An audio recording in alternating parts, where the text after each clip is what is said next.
Hi everyone, welcome to the Explorer. This is listening practice lesson 6. Please print out the question paper from the description box below. Track 8.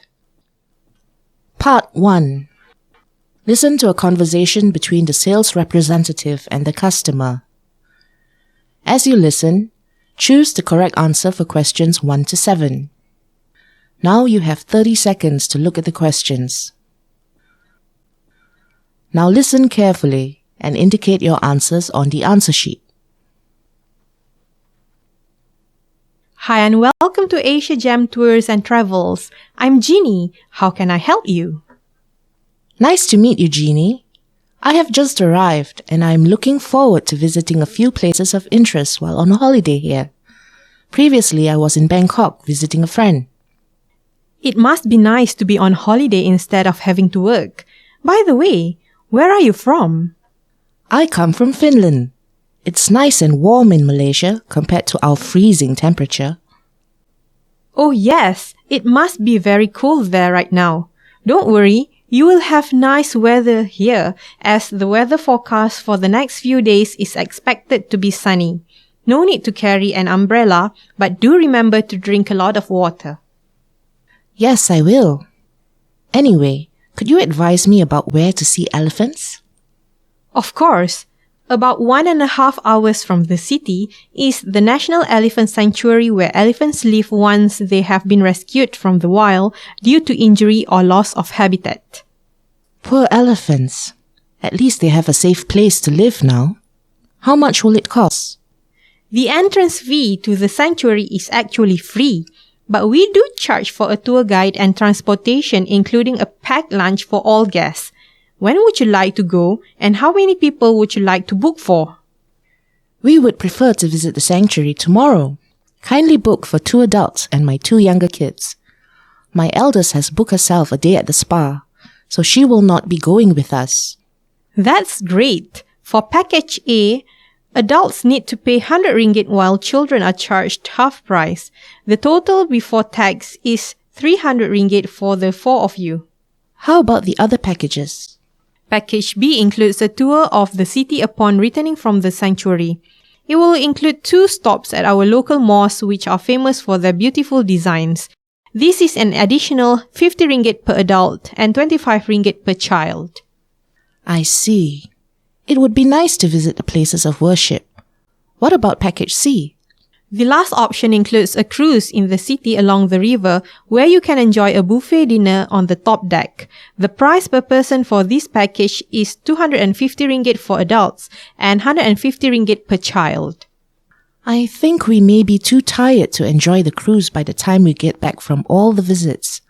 So it would be better to book the cruise for another day. But I would love to see the buildings. Besides, I will have to ask my eldest daughter if she would like to join us on the river cruise. It sounds exciting.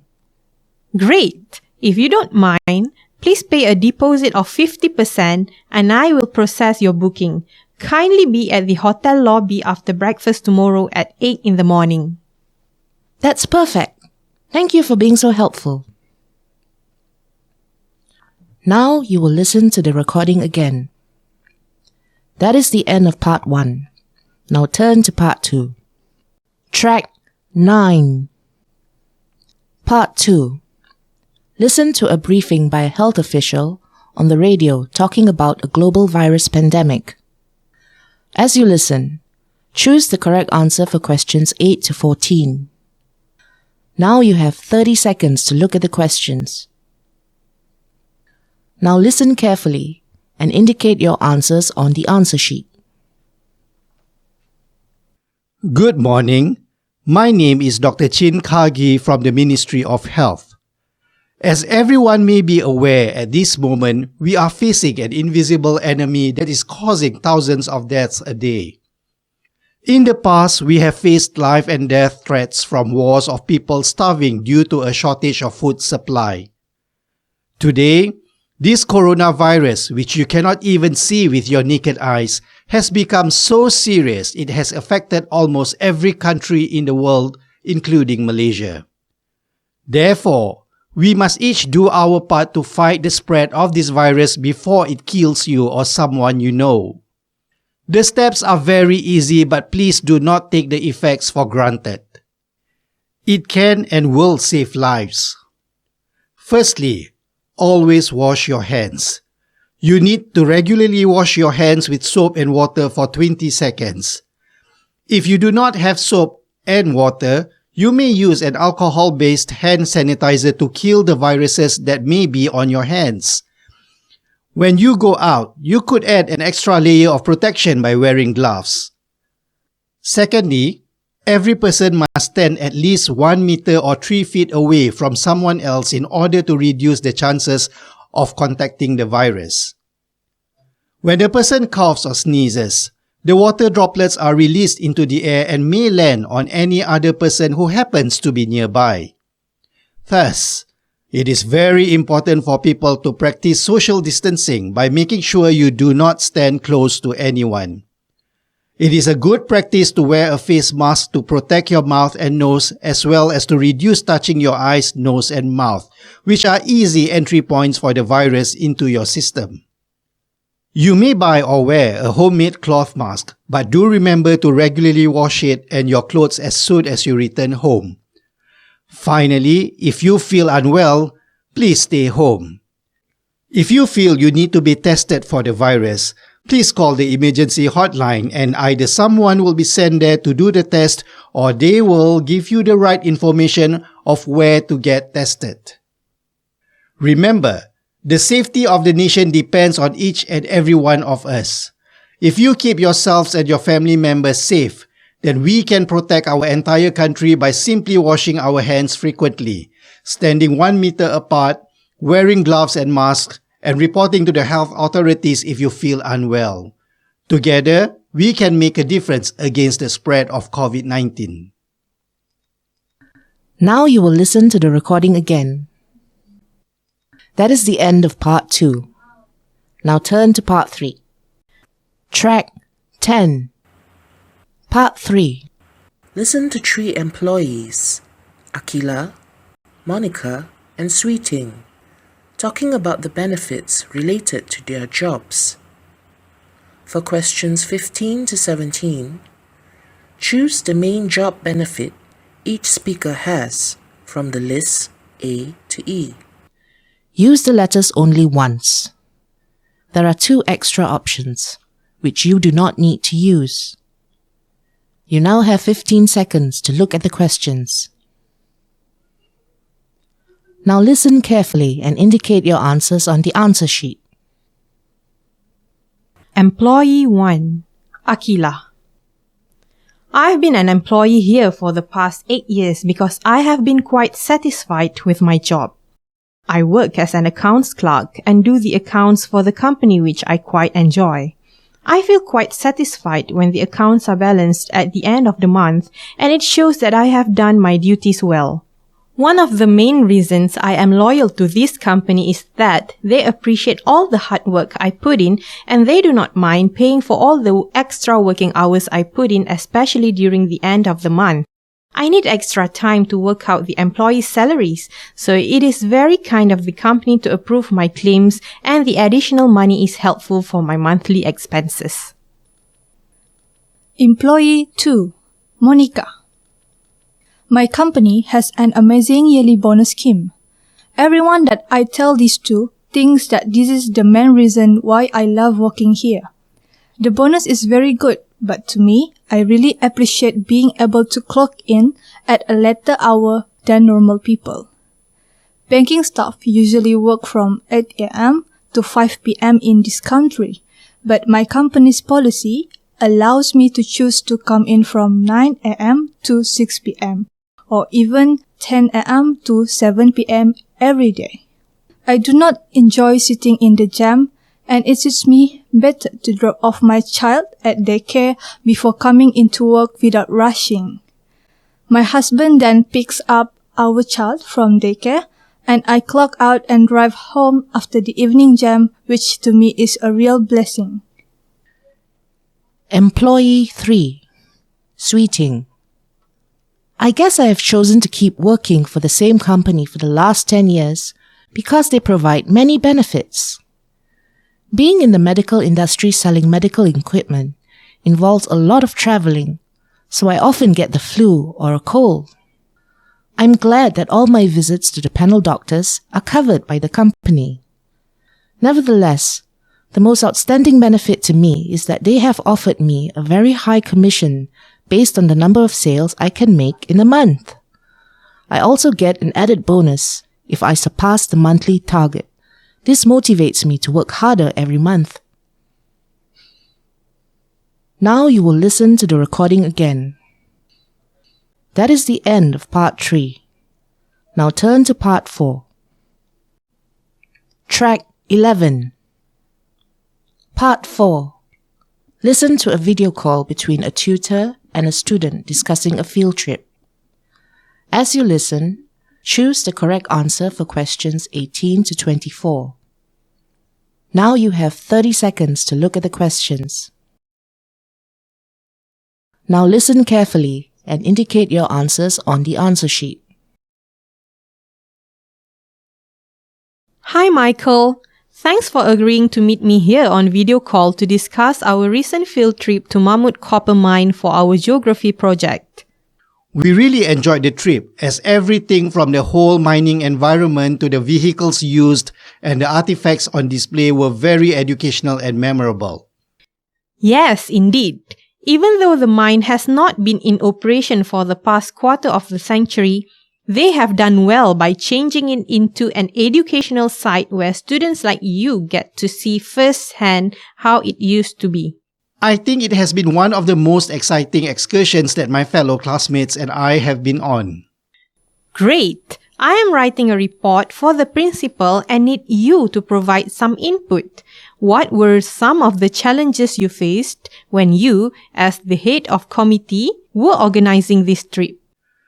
Well, we had trouble deciding which place to visit as everyone on the committee seemed to have a different idea.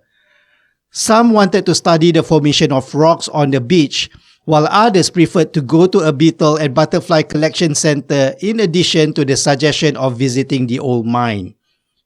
In the end, we did the democratic thing, which was to take a vote. That is how we settled the issue. After that, everything was smooth sailing. Why is that? It was much easier to proceed after that because the members were prepared to volunteer to be in charge of various aspects of the trip, including collecting fees, writing the official permission letters to the school and the mine, arranging for transport and accommodation, and Lucy, who loves cooking, even volunteered to be our top chef for the whole 2 days, 1 night trip. Excellent! What was the highlight of the trip when you were all at the copper mine for the tour? I would say that we most enjoyed seeing the history of the mine, which was arranged chronologically from the 1880s until its close in 1995. The pictures, although old and grainy, told a story worth more than 1,000 words, as it brought us back to when the copper mine was at its busiest and most productive. Some of us were also impressed by the tools they use for mining, whilst others like the question and answer session with one of the ex-miners who works at the center now. I see. That's interesting. Has the visit helped with your geography assignment? Yes, of course. We are clearer about our assignment now and can explain the process involved well because of our first-hand experience. I'm glad that the trip was so successful. I have one more question for you. Do you think this kind of educational visit should be a yearly event for geography final year students of our school? I do believe that it has been very beneficial and the juniors will have a field day with excursions like this. Perhaps the only issue I would highlight is that they should be allowed to pay for it in small installments as early as the previous year before enjoying the study trip in their final year. This way, they will not face financial issues like some of my classmates who do not come from wealthy backgrounds. That is a good point.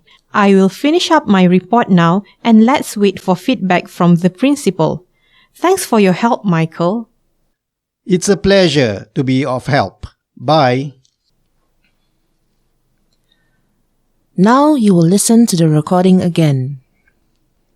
That is the end of part 4. Now turn to part 5. Track 12. Part 5. Dialogue 1. Listen to two neighbors talking about recycling. As you listen, choose the correct answer for questions 25 to 26.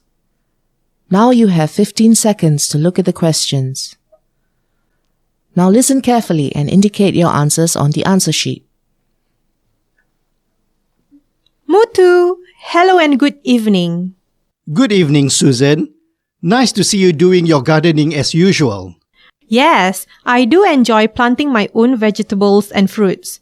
I know we do not have much land area living in a small housing community, but what little space I have, I find joy in cultivating fresh fruit and veg.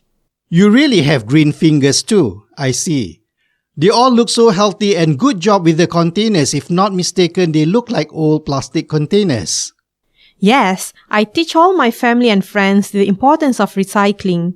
In the beginning, it was quite a challenge to get them to cut the containers in half and wash them properly before passing it to me.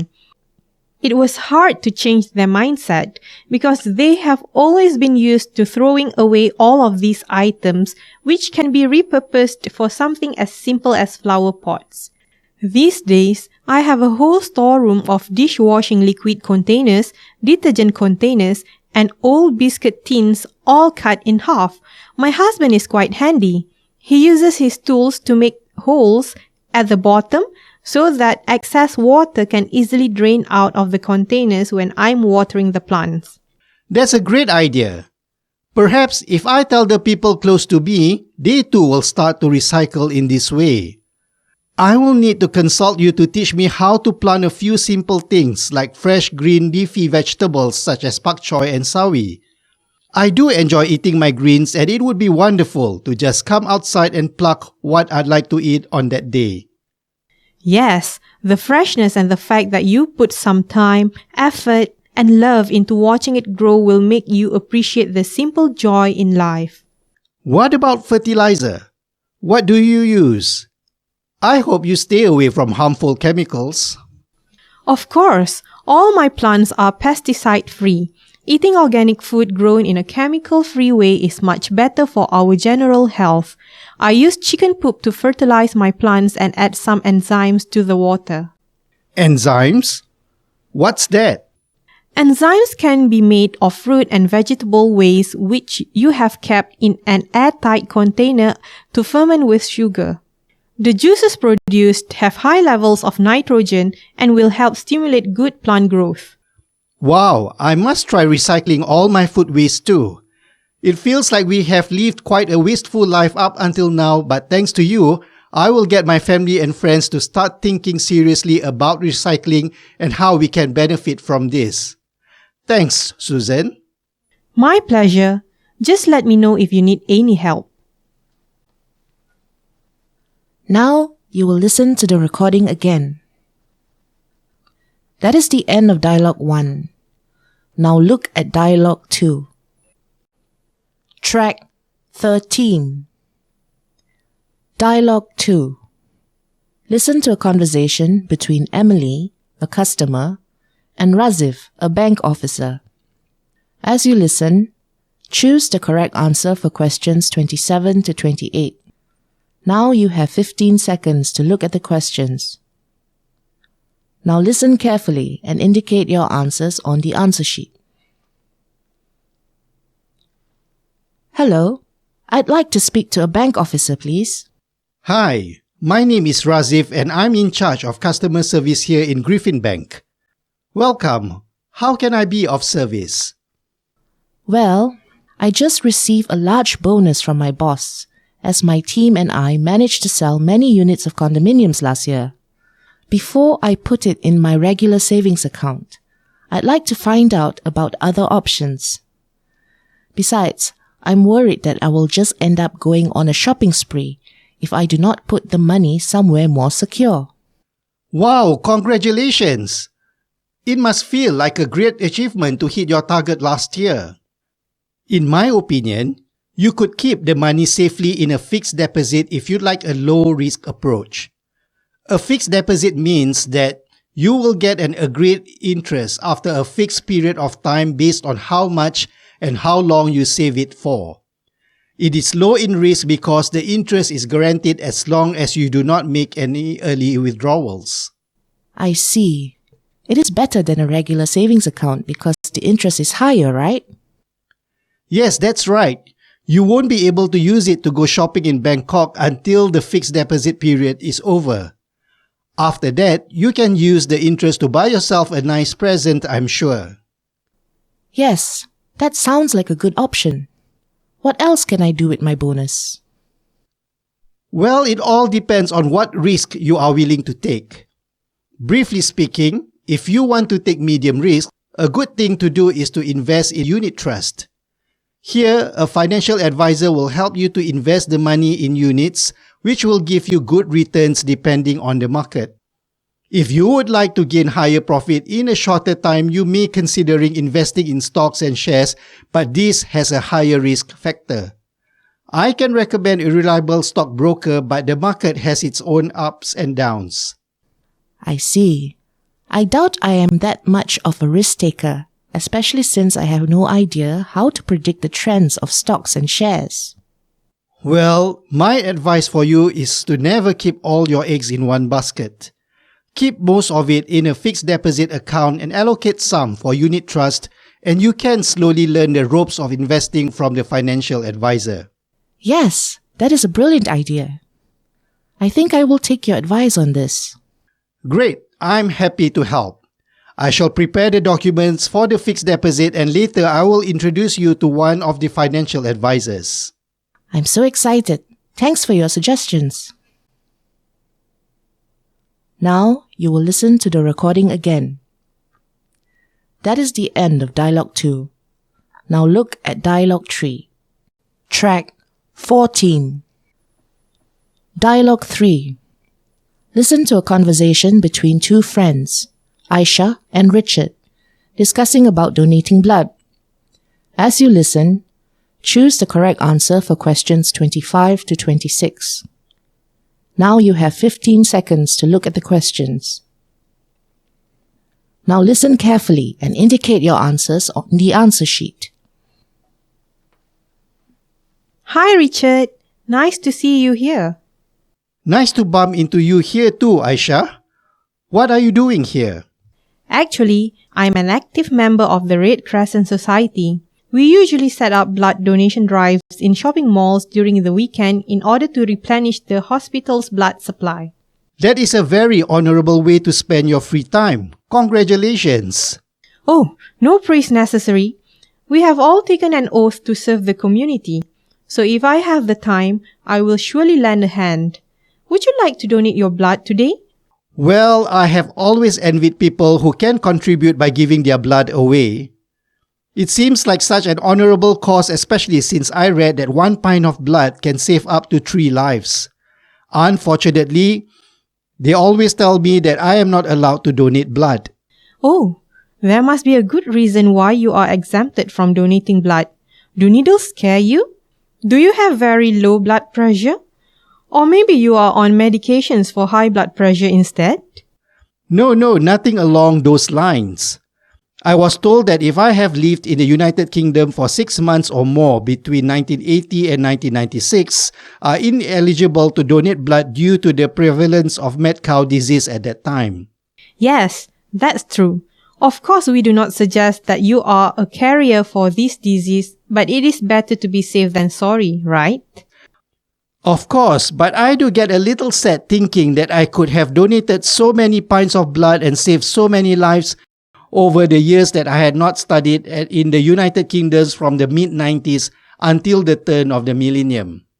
Well, if you would like to do your part, perhaps you can sign up as a member of my society and we can do blood donation drives together.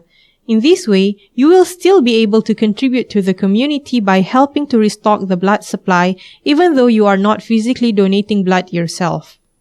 That sounds like a great idea. Do I need special qualifications to register? Not at this moment. Later, you may need to go for some basic first aid training, and in the future you could do a CPR or life-saving course. Great, it sounds exciting. Thanks for your recommendation, Aisha. Now you will listen to the recording again. That is the end of part 5. That is the end of the test.